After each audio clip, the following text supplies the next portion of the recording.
จะล่างบอลเต็มอยู่บัดนี้คนทุกคนมักบอลเนาะโอ้ยไอ้เอ้า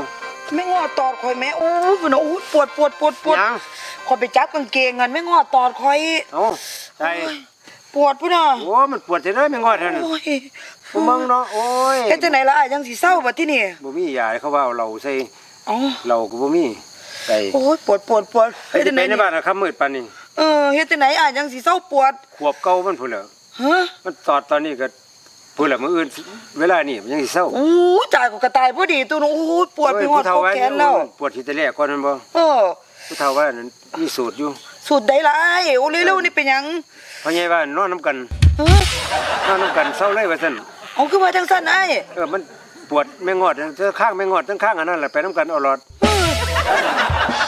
จัดการเลยมันทำบ่เศร้าได้โอ้เจ้าก็หาเว้าไปเนาะโอ้ยบ่ไปจังได๋เนาะบ่มีแนวแก้ได้ยาก็บ่มีเนาะแม่นอีหลีบ่มีทางเดียวล่ะไปโอ้ยพระสนปะโอ้